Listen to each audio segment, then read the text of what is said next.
That is absolutely delicious.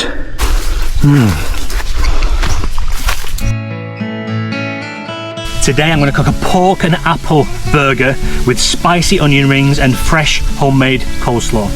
Let's get to it. I definitely could have picked an easier spot somewhere a little bit closer to where my house is, but that wouldn't have been half as much fun. And anyway, I thoroughly enjoy walking across my homemade bridge. If you're wondering why I'm sweating my arse off, this is rural, very rural, northeast Thailand. It's very, very hot. Should be raining, but it's not. Let's start with the coleslaw. My God, it's hot. Okay, we've got two types of cabbage. I think that's Chinese leaf cabbage or something like that. Red cabbage, carrot, lime or manao that's grown in my garden, coriander and spring onions, reduced from the supermarket, white onion, and a bit of quality mayonnaise. Just to keep this a little bit different and a little bit sexy looking, if I'm honest, I'm gonna speed peel my carrots rather than grate them. Oh God. 5-second rule. Luckily this is not for a restaurant. This is just for me. That's okay, that's clean enough. The reason I'm doing the coleslaw first is because it gets better the longer it sits. Well, within reason. Don't leave it for a week, but leave it for an hour at least. Let all those ingredients soften a little bit in the mayonnaise and the citrus. As much as there's a nice cool fan on the ceiling of my kitchen, what better surroundings could I choose than this? To be prepping coleslaw and making a nice pork burger. So white onion, sliced as thinly as you can. You don't want big thick chunks in there. You want everything to be thin. That's enough onion. Okay, cabbage leaf. Again, I don't know if this is Chinese cabbage or what. Any kind of white cabbage works. And you don't need to add the red cabbage at all. Or you could have just red cabbage. I just like to have a bit of variety in there. It makes it nice and colourful. To cut off the stems. My dogs will eat that later. And then again, just nice and fine. So it's the same as the onion basically. Ideally what you want in this is for everything to be long strands as opposed to anything finely chopped. Everything is long and thin, look. That's ideal, that's what you want that. I'm only going to put a little bit of this cabbage in. Be careful because it stains your fingers as well, this stuff. Again, as thin as you can do it.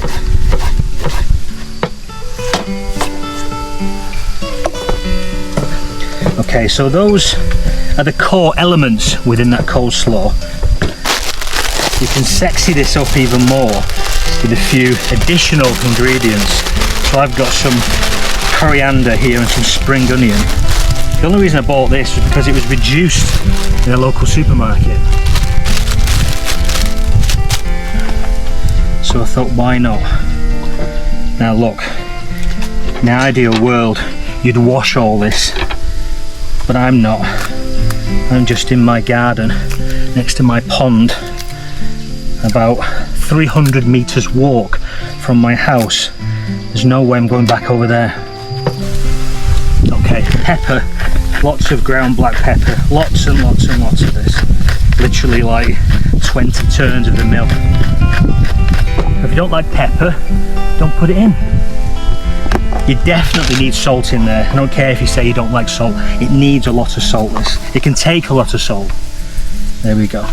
Manao or lime, or not quite ripe lemon. I don't know what it is, but it's citrus. We need this. Just soften it a little bit before you cut it. Oh wow, look at that. Homegrown. Homegrown. The red is from the red cabbage. It's not some dodgy infection.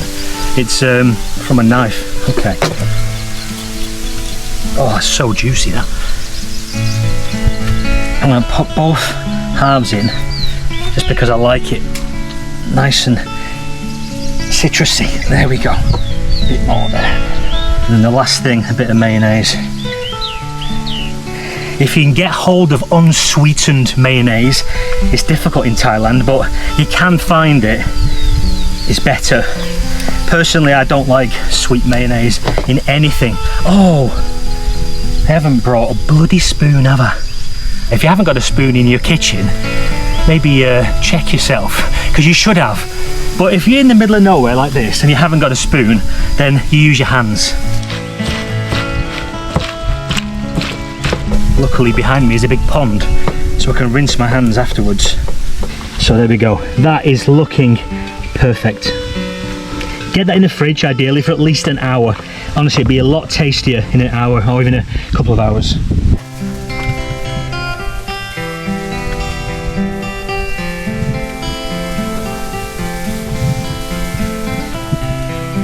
I don't know if my fish like to eat mayonnaise and sliced onion, but I'm sure they'll give it a go. Clean down your section before the next job. Let's be professional about this, even though we're stood in the middle of nowhere. Flies buzzing all around me, probably mosquitoes. Okay, next is the batter for the onion rings. Now, I'm going to make a beer batter. Fundamentally here, it's just 2 ingredients. I've had to add a 3rd ingredient because I can't find self-raising flour in Thailand. So really, all you need is self-raising flour and lager with its fizz still in it. I've only got all-purpose flour, so I'm adding a 3rd ingredient, which is baking soda, baking powder. So about that much flour, a little bit of baking powder. Again, look, if you've got access to self-raising flour, then don't put this baking powder in it. If you're going to use beer or ale as opposed to lager and it hasn't got bubbles in it, then add a little bit of soda water with your ale. The reason I'm not adding soda water is because my lager is already fizzy.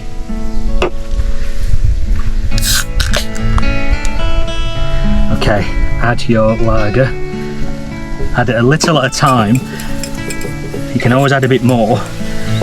If you add too much, you have to start messing about adding flour again. You don't want to do that.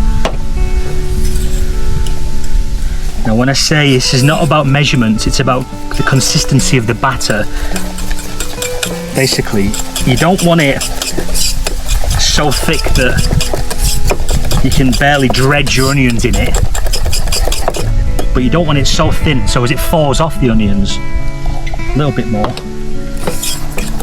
You want this the consistency of pancake batter or Yorkshire pudding batter, you know, thinner than cake batter. This is getting confusing. That is the ideal consistency. That's what you want. If there's some beer left, all the better. Next, the pork. This is just regular minced pork, nothing fancy whatsoever. Well, it's got the addition of my sweat that's dripping into it. But again, don't stress, I'm eating this, nobody else. Salt and pepper again, plenty of it. I'm also going to add a touch of cumin to this as well. A nice spiced warmth. Beautiful. Wash your hands in a pond if you've got one.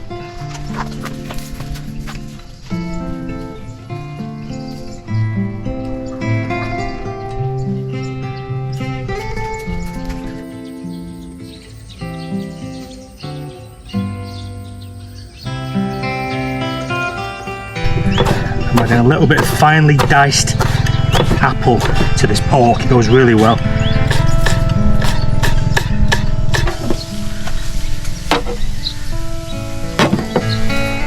Now, to make these into burger patties, get some greaseproof paper or cling film.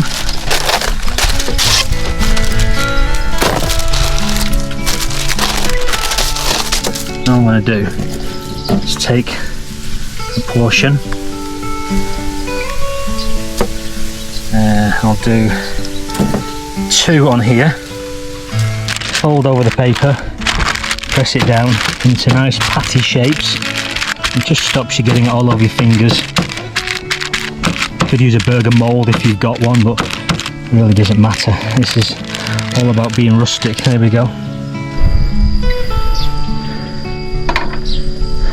Get your pan nice and hot for this bit. We want a nice golden brown sear on this pork.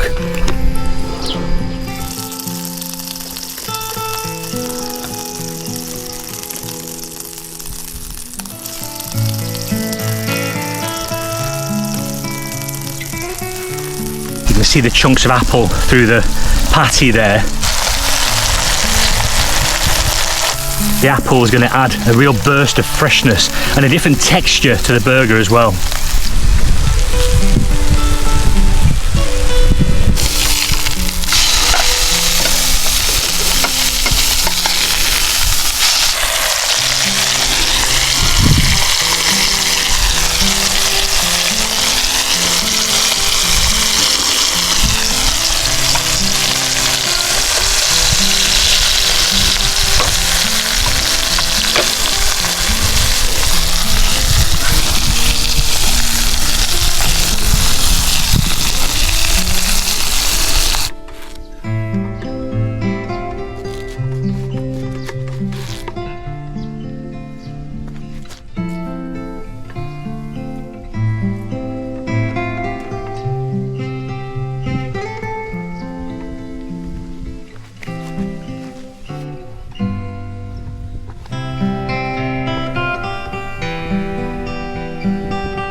This pond makes for quite a unique hand washing and sanitization station.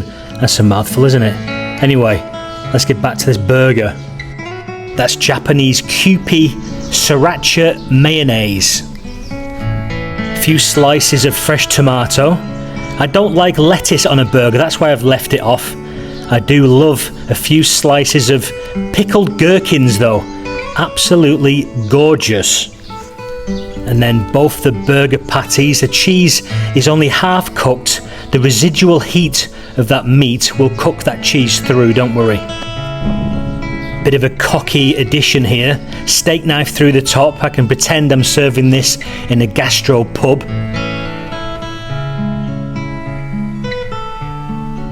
Just testing the temperature of the oil here by dropping a little bit of batter into it, seeing how it reacts before I commit to the onion rings.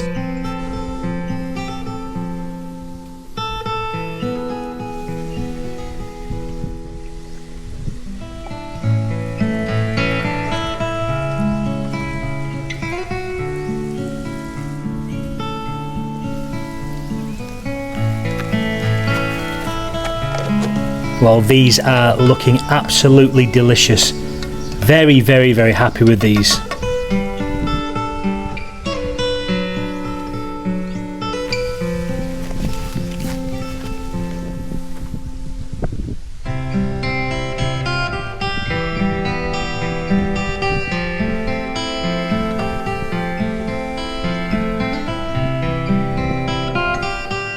Quick game of hula hoop with these crispy battered onion rings whilst I get ready for the money shot.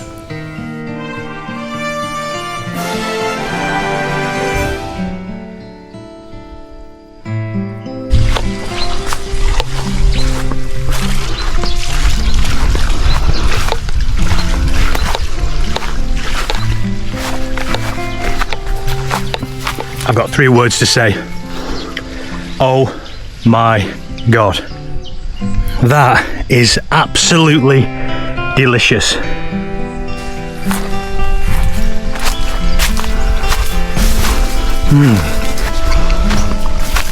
This is going to get all over my beard.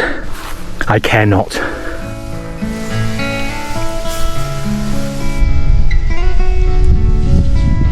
Perfectly crispy onion rings too.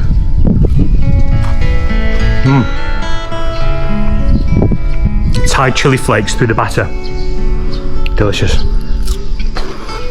Don't forget to like and subscribe, and I'll see you next Sunday. And don't forget, have a wonderful week. See you later.